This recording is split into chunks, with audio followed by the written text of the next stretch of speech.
Bueno, sin duda, porque vemos que al final la limpieza inmediata de estar en la central de riesgo hace que posiblemente se vuelva a adquirir un crédito y por ende la dinámica económica se fortalece, ya, aunque sea por el crédito y a través del consumo. Por eso es una nota positiva tratar de limpiar inmediatamente en la central de riesgo a las personas que estaban en mora y logren también pagar inmediatamente esa deuda.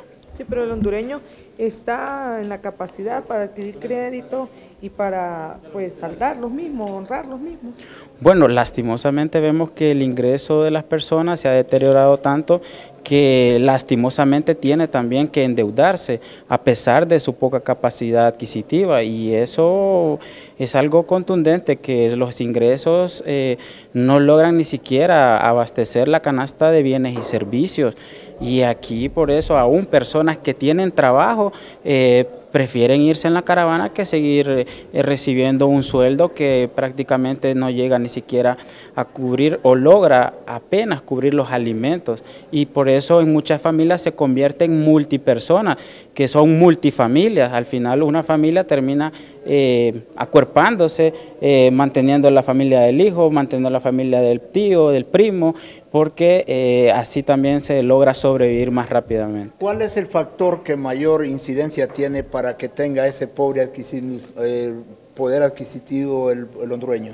Bueno, en primer lugar es el costo de vida, la canasta básica anda por las nubes, de ahí la misma ineficiencia gubernamental de algunos bienes y servicios públicos hacen que se encarezca.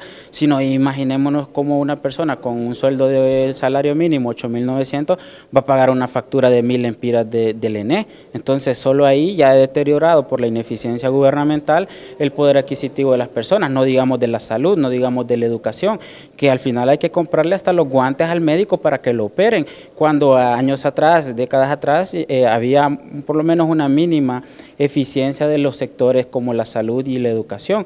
Y es ahí donde nosotros vemos que este deterioro, sumada a la devaluación de la moneda, que es la levadura de los precios, porque al final más del 50% de los productos y bienes y servicios de la canasta básica son importados y por ende cuando se devalúa la moneda inmediatamente suben los precios. Si no, fijémonos en el costo del teléfono, por ejemplo, el plan en enero costaba un precio y ya cuando llegamos a final de año cuesta otro porque la referencia es en dólares y así podemos mencionar que el deterioro de la calidad de vida, que eso es lo que impacta prácticamente el incremento del costo de la canasta básica. Y nos están tomando medidas, Ismael, tanto del Ejecutivo como del Legislativo, para abaratar el costo de vida de los hondureños. Bueno, aquí lastimosamente vemos que las políticas públicas, económicas sobre todo, son incoherentes con la realidad. Bien lo dijo el presidente de la República en la toma de posesión, hay una Honduras de allá y una Honduras de acá, y esa Honduras de allá es la que sufre el impacto de todo y no tiene... vamos a decir una frase, la pobreza no tiene quien le escriba, o sea, los pobres siguen siendo pobres y por más cosas, ilusiones que nos quieran vender, la realidad destroza cualquier cifra. Y podemos hablar de crecimiento económico, que la inflación es baja, que la devaluación se mantiene, pero la realidad es que los más de 3 millones de hondureños solo hacen un tiempo de comida, más de 6 millones están en condiciones de pobreza que no logran adquirir ni siquiera la canasta básica de bienes y servicios, y eso es algo real, y vuelvo y repito, la realidad destroza cualquier cifra que nos traten de vender. Muchísimas gracias. Y como le digo, no hay estas políticas, no se está haciendo absolutamente nada. Entonces, ¿vamos a seguir este 2019 en la misma situación o empeorar quizás? Bueno, lastimosamente nosotros pensamos que no se puede empeorar, pero para nuestro país sí. Podemos seguir empeorando y seguir hundiéndonos en este fango, y a pesar de que traten de sacar algunas leyes, decretos, posiblemente con lo que se aprobó de MIPYMES, es mejor aprobar que se acabe la pobreza, porque esa también es la visión, que a través de la legislación estos diputados y diputadas por ley quieren eliminar la pobreza, o por ley quieren eliminar muchas cosas, pero la realidad, repito, eso no lo pueden ocultar, y algunas leyes y algunos proyectos, hay que decirlo, son extemporáneos, es decir, ya están fuera fuera de tiempo, ya hay que buscar de manera integral resolver los problemas estructurales del país, no con parches, no con apagafuegos.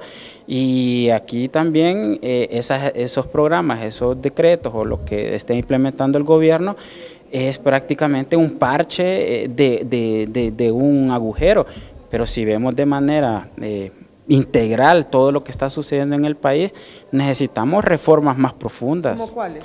Como por ejemplo la política fiscal. No podemos seguir pagando una gran cantidad de impuestos cuando pierde el poder adquisitivo por ende las personas. De ahí tenemos la misma política monetaria, la devaluación no puede continuar siendo programada, es decir, se programa todos los años que va a haber una devaluación del 5%.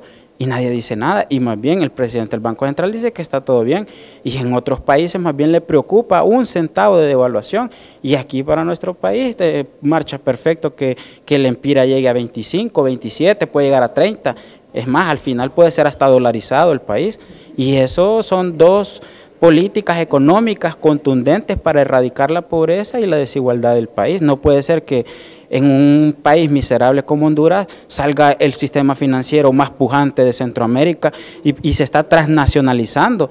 Y entonces uno dice, bueno, si el sistema financiero está sentado en las bases económicas del país, ¿cómo es que en un país pobre sale una buena banca? Esas son las políticas monetarias que está implementando el Banco Central, por ejemplo.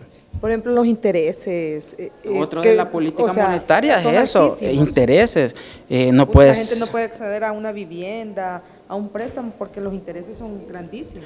Cuando uno observa algo que le dicen los economistas, spread bancario, es decir, la tasa con que presta el banco con lo que recibe de ahorros, uno ve que Honduras es el país que más, o el sector financiero de Honduras es el que más gana de esta intermediación financiera. Es decir, para los ahorros nos dan una miseria en intereses, pero para los créditos nos socan y posiblemente llega a más del 20-25% por 10, 20 años. Y eso son las cosas que uno se hace la pregunta, entonces, ¿cómo está siendo manejada la política económica del país? ¿Y eso se puede cambiar en el Congreso, por ejemplo? Eso se puede cambiar en el Congreso, dándole autonomía al Banco Central, que no estén poniendo políticos en la presidencia, por ejemplo.